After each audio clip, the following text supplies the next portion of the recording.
দেখুন, আপনি এবং আমি কখনোই প্রলুব্ধ হওয়া থেকে বাঁচতে পারবো না। হারাম সবসময় আমাদের সামনে আসবে, আর এটা সবসময় আমাদেরকে আহ্বান করবে। আর শাইতানু ইয়াইদুকুমুল ফাকর, শয়তান তোমাদেরকে দেউলিয়াতের প্রতিশ্রুতি দিবে। অন্য কথায়, যখন আপনি হালাল পথে চলবেন, শয়তান আপনাকে প্রতিশ্রুতি দিবে তুমি সুযোগ হারিয়ে ফেলছো, তুমি বঞ্চিত হচ্ছ, সবাই কত মজা করছে, তুমি অনেক মজা করতে পারতে, তুমি আরো অর্থ উপার্জন করতে পারতে, তুমি আরো ইন্দ্রিয় সুখ উপভোগ করতে পারতে। সেই সব সময় আপনার কাছে বিজ্ঞাপন দিতে থাকবে বিকল্প পণ্যের, বিকল্প পন্থার, নিজের কামনাকে চরিতার্থ করার। কিছু যায় আসে না যে কতটুকু কোরআন মুখস্থ করেছেন, কিছুই যায় আসে না যে কি পরিমাণ তাহাজ্জুদ আপনি পড়েছেন, এগুলো কোনোটাতেই আসে যায় না।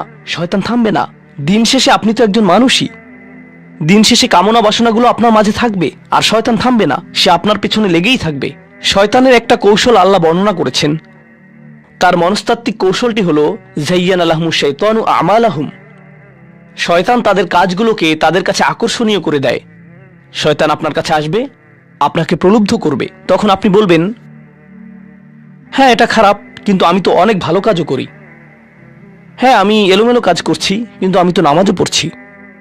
আর আমি তো কাফেরও না, তো সমস্যার কিছু নেই। আর এইবার করেই আমি থেমে যাব, এমন না যে আমি এটা করতেই থাকবো, শুধু একবারই করব। এভাবে নিজেকে সব ধরনের যুক্তি দিতে থাকেন, নিজে নিজে এটাকে বৈধতা দিতে থাকেন। আপনার চিন্তায় এটা এখন আর অতটা খারাপ না।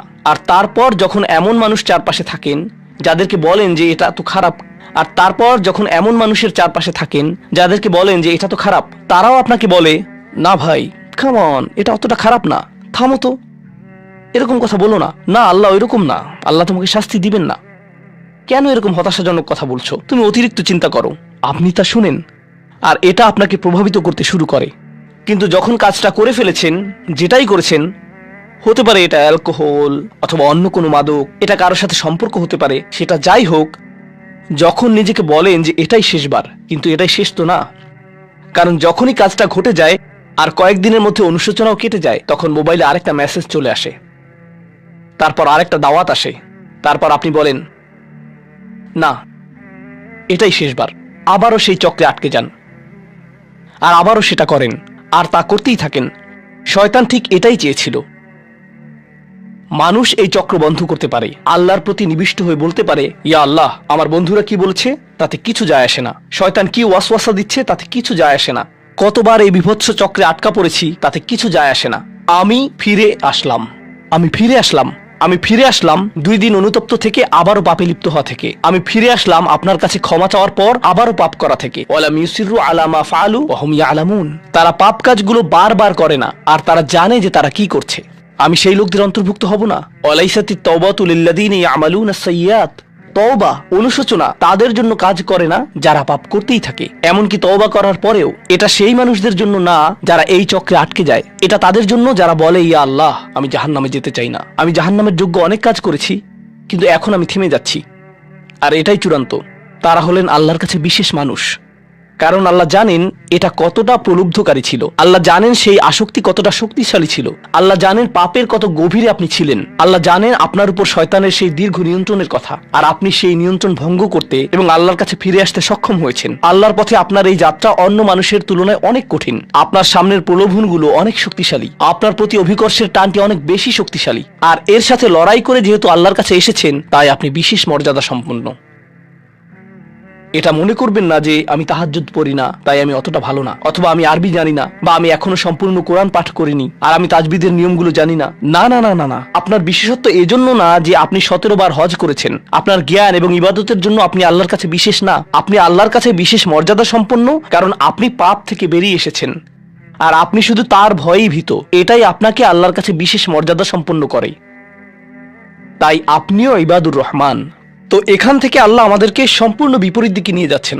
এই প্রত্যেক শ্রেণী সম্পর্কে চিন্তা করুন, কিভাবে এগুলো আপনার সাথে প্রাসঙ্গিক, কিভাবে আপনি আল্লাহর কাছে বিশেষ মর্যাদা সম্পন্ন হতে চান, কিভাবে আপনি আল্লাহর নৈকট্য পেতে চান, কিভাবে আমি আল্লাহর নৈকট্য পেতে চাই। আমাদের কাছে এটা আসলে কতটা মূল্যবান। পাপ হলো এক প্রকারের ভালোবাসা। আমরা এর মোহে পড়ে যাই, আমরা এতে আসক্ত হয়ে যাই। আর এই অনুচ্ছেদটি আসলে ভালোবাসার একটা প্রতিযোগিতা, কারণ আপনি ইন্দ্রিয় সুখ ভালোবাসেন, আপনি এই পাপগুলোকে ভালোবাসেন, আর আপনি তা ছাড়তে চান না, কারণ এতে আপনার সুখানুভূতি নষ্ট হবে। আর অন্যদিকে আল্লাহ বলছেন, আমি আমার নিজের দ্বারা সেই সুখকে প্রতিস্থাপন করে দিব,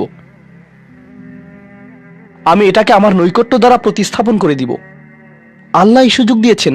আপনার নিজেকে এই সমীকরণের আলোকে সিদ্ধান্ত নিতে হবে। আপনি এই পরিস্থিতিতে পড়বেন, অন্য কেউ জানবে না, কেউ জানবে না যে আপনার মাথায় কি সংগ্রাম চলছে, কেউ জানবে না, শুধু আল্লাহ জানবেন। আর প্রসঙ্গক্রমে উদাহরণস্বরূপ আপনাদের কেউ কেউ যখন হারাম সম্পর্কে জড়ান, নিশ্চিত বলছি না, আপনাদেরকে অভিযুক্ত করছি না, কোনো মানুষ, আপনারা না, কোনো মানুষ যাদেরকে আপনারা চিনেন, তারা হয়তো অনৈতিক সম্পর্কে জড়িত, আর আপনি তা থেকে বের হতে চাচ্ছেন। তো আপনি এই আলোচনা শুনে তাকে মেসেজ দিলেন, আমি আর এটা করতে পারবো না। সে উত্তর দিল, তুমি কি আমাকে ভালোবাসো না? তুমি এখন আমাকে ঘৃণা করো? তুমি কি মনে করো যে আমি তোমার জাহান্নামে যাবার কারণ? আমি কি এতটাই খারাপ? এখন আপনি বলছেন, না তুমি অতটা খারাপ না, না আমি তোমাকে ভালোবাসি, তুমি মোটেই খারাপ না, তুমি অনেক ভালো। ঠিক আছে, যদি আমার সাথে সম্পর্ক সমাপ্ত করতে চাও, আজকে রাতে আমার সাথে দেখা করো, আর আমার মুখের সামনে এটা শেষ করো। না, এটা আমি করতে পারবো না। ঠিক আছে, তুমি আমাকে ঘৃণাই করো, আচ্ছা ঠিক আছে, আমি আসছি। এটা আবার শুরু হয়ে গেল, আর এরপর আপনি আবারও তওবা করতে চান। দেখতে পাচ্ছেন, এটা শুধুমাত্র আপনি না, আপনি হয়তো আবেগগতভাবে কোনো কিছুতে জড়িয়ে যেতে পারেন, আর এখন আপনি আবেগগতভাবে ব্ল্যাকমেলের শিকার হচ্ছেন। এর দ্বারা আপনি খারাপ বোধ করবেন। আপনাকে এর বিরুদ্ধে যুদ্ধ করতে হবে, আপনাকে এটা অবদমন করতে হবে, আর আপনাকে উপলব্ধি করতে হবে যে আপনি হয়তো কাউকে হতাশ করছেন, কিন্তু আল্লাহকে সন্তুষ্ট করছেন। আর আপনি এটা শুধু নিজের জন্যই করছেন না, বরং এটা ওই মেয়ের জন্যও করছেন, বা ওই ছেলের জন্যও করছেন যে আপনার মেসেজের জবাব দিচ্ছে। সে আল্লাহর সামনে দাঁড়াবে, এটাও আপনি চান না। আপনি যদি তাকে আসলেই ভালোবাসেন, শুধুমাত্র যদি তাকে কামনা না করেন, বরং তাকে ভালোবাসেন, তাহলে আপনি তাকেও রক্ষা করতে চাইবেন। তো এখন আমরা খুবই অপ্রত্যাশিত স্থানে চলে যাচ্ছি। আল্লাহর কাছে আরো কে বিশেষ মর্যাদা সম্পন্ন? আল্লাযীনা ইযা আনফাকু লাম ইউসরিফু ওয়া লাম ইয়াকতুরু ওয়া কানা বাইনা যালিকা কওয়ামা। এই মানুষেরা যখন তারা অর্থ ব্যয় করে, তারা সকল অর্থ উড়িয়ে দেন না, তারা অতিরিক্ত খরচ করেন না, আর তারা কৃপণও নয়। তারা অনেক বেশি খরচ করেন না, আর তারা অনেক কমও খরচ করেন না। তাদের বাজেট ভারসাম্যপূর্ণ। বাজেটের সাথে আল্লাহর নৈকট্যের সম্পর্ক কি? সম্পর্ক রয়েছে, কারণ আল্লাযীনা ফি আমওয়ালিহিম হাক্কুন মালুম, তাদের অর্থে অন্যদের অধিকার রয়েছে যা সুবিদিত। আপনার পিতামাতার অর্থনৈতিক সহায়তা প্রয়োজন, আপনার সন্তান, আপনার ভাই বোন, আপনার স্ত্রীর প্রয়োজন, এমন অনেক ক্ষেত্র রয়েছে যার জন্য আপনার অর্থ প্রয়োজন। কিন্তু যখন আপনি প্রয়োজনহীন জিনিসে আসক্ত হয়ে পড়েন, আর আপনার অর্থ যখন ব্যয় হয় সিনেমার পর সিনেমা, সিনেমার পর সিনেমায়, সাবস্ক্রিপশনের পর সাবস্ক্রিপশনে, গেমের পর গেম, এরপর গেমে, গাড়ির জন্য নতুন যন্ত্রাংশ কেনার পেছনে, যে চাকা দেখতে উল্টো দিকে ঘূর্ণায়মান, তার প্রয়োজন আপনার নেই। সেগুলো আপনি দেখবেন না যখন আপনি গাড়ি চালাবেন, সেটা অন্য কেউ দেখবে। এগুলো ঘুরবে অন্য কারোর জন্য, আপনার জন্য না। যন্ত্রাংশ অথবা ডিভাইস। আপনি নতুন আইফোন ছাড়াও বেঁচে থাকবেন, এতে কোনো ক্ষতি হবে না। স্যামসাং যদিও কিছুটা বিপজ্জনক, তারপরও অনেক বোনেরা পার্স অথবা ব্যাগের জন্য এমনটা করেন। ও আল্লাহ, এই ব্যাগগুলোর কোনোটার দাম কয়েক লাখ টাকা। বলছি না যে আপনি এগুলোর কোনোটাই কিনতে পারবেন না, কিন্তু আল্লাহ বলছেন ঠিক আছে খরচ করো, কিন্তু অতিরিক্ত খরচ করো না। আপনাদের কারো কারো জন্য আবার সবচেয়ে খুশির বিষয় হলো টাকা ধরে রাখা। আপনি স্ত্রীকে সাথে নিয়ে সুপার শপে গিয়েছেন, তিনি এক প্যাকেট দুধ নিলেন। আমাদেরকে এত বেশি দুধ প্রয়োজন, ছোট প্যাকেট নিতে পারো না? ডিসকাউন্টের জন্য অপেক্ষা করতে পারো না? এটা দুধ, এটা ডিম, এগুলো নিয়ে কৃপণতা না করলে হয় না? এমন মানুষ রয়েছে যারা প্রাপ্য মানুষদের টাকা ধরে রাখে। আপনার সন্তানদের অর্থ প্রয়োজন, তাদের চলার জন্য কিছুটা পকেট খরচ প্রয়োজন, আপনার স্ত্রীর কিছুটা অর্থ প্রয়োজন। যদি তিনি গৃহ ব্যবস্থাপনার দায়িত্বে থাকেন আর তিনি নিজে উপার্জন না করেন, আর তিনি আপনার কাছে বলেন আমি কি 500 টাকা পেতে পারি? কিসের জন্য তোমার টাকা প্রয়োজন? আমাকে সম্পূর্ণ প্রতিবেদন প্রদান করবে, সকল রিসিট দেখাবে। দাঁড়ান, 1 মিনিট থামুন। এটা লাম ইয়াকতুরু, এটা আপনার জন্য চ্যালেঞ্জ হতে পারে। আপনি যদি আল্লাহর নৈকট্য লাভ করতে চান, আপনার পরিবারের খাবারের প্রসঙ্গ আসলে তাদেরকে জঞ্জালের মতো বিবেচনা করবেন না। আপনার জন্য সর্বোত্তম খরচের খাত হলো আপনার পরিবার। নিজের পরিবারের সাথে এরকম খারাপ আচরণ করবেন না, কিন্তু অতিরিক্ত খরচও করবেন না।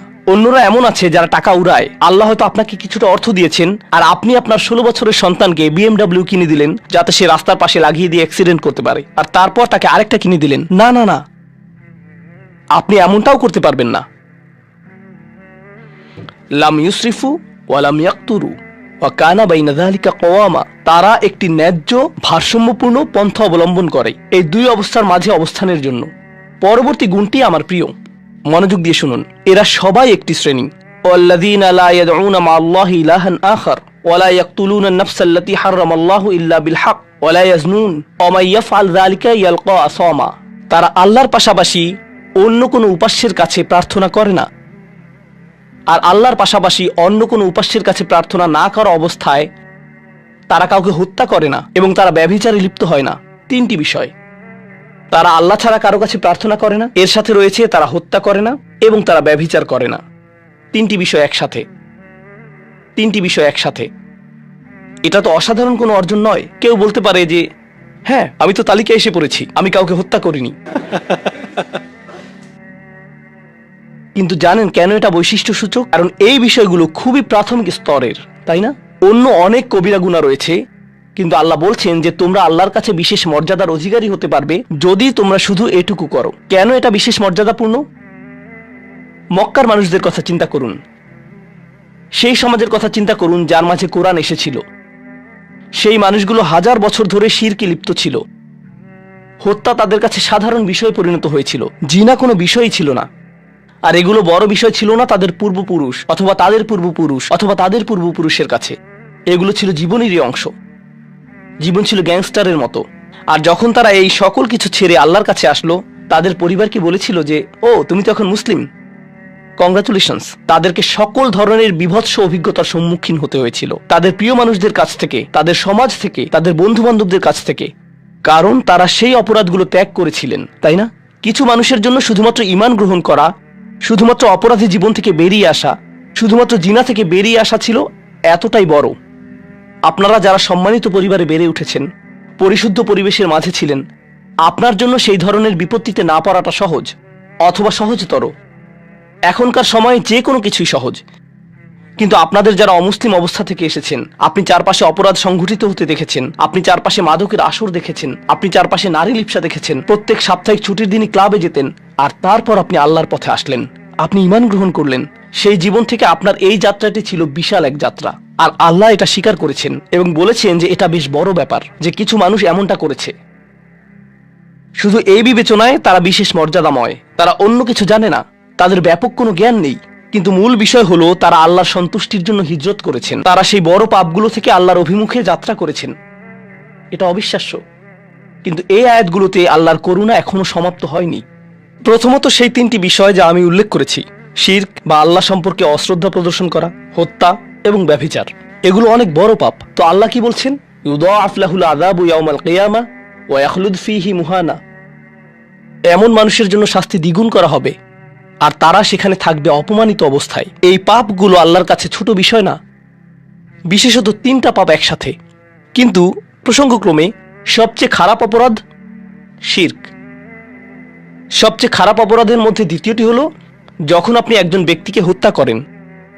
এটা কাকে হত্যা করার সমতুল্য? গোটা মানবজাতিকে। এটা হলো দ্বিতীয় বৃহত্তম অপরাধ। আর তারপর তৃতীয় বৃহত্তম অপরাধ কোনটি? জিনা। এই তিনটি একসাথে এসেছে একটি আয়াতে। সেজন্য আল্লাহ বলছেন যে এই ব্যক্তিটি বিশেষ ধরনের শাস্তি পাবে, আর সে এই শাস্তিতে রয়ে যাবে অপমানিত অবস্থায়। কিন্তু এমনকি খারাপের ভিতর সবচেয়ে খারাপ, এরপর সবচেয়ে খারাপ ব্যক্তিটি, এই ব্যক্তিটি এজন্য সবচেয়ে খারাপ না যে সে একটি জিনিস করছে, বরং সে সবচেয়ে খারাপ কারণ সে তিনটি জিনিসই করেছে। এটা জাহান্নামের হ্যাট্রিক অর্জনের মতো। আর সম্পর্কে আল্লাহ কি বলছেন? তিনি বলছেন ইল্লা মান তাবা ওয়া আমানা ওয়া আমিলা আমালান সলিহা। অর্থাৎ যে অনুতপ্ত হয়েছে, ঈমানের পথে ফিরে এসেছে এবং তখন থেকে ভালো কাজ শুরু করেছে, তার জন্য নিয়মের ব্যতিক্রম হবে। এটা উপলব্ধি করাটা গুরুত্বপূর্ণ। আল্লাহ বর্ণনা করছেন নিকৃষ্টের মধ্যে নিকৃষ্ট, তার চেয়েও নিকৃষ্ট। আর তারপর বলেছেন এমনকি সেই ব্যক্তির ক্ষেত্রেও যদি সে আমার কাছে ফিরে আসে, আমি তাকে শাস্তিতে নিক্ষেপ করব না। কিন্তু এতটুকু যথেষ্ট না।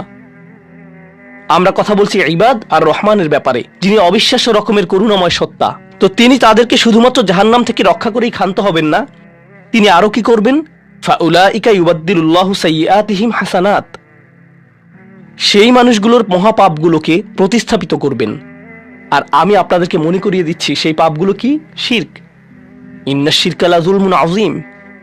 হত্যা, কাআন্নামা কাতালান নাসা জামিআ, সে যেন গোটা মানবজাতিকে হত্যা করলো। এবং জিনা, ব্যভিচার, সবচেয়ে বড় পাপ এগুলো। আল্লাহ বলছেন যে পাহাড় সমান তাদের এই সমগ্র পাপ কাজগুলোকে আমি প্রতিস্থাপন করে দিব ভালো কাজ দিয়ে।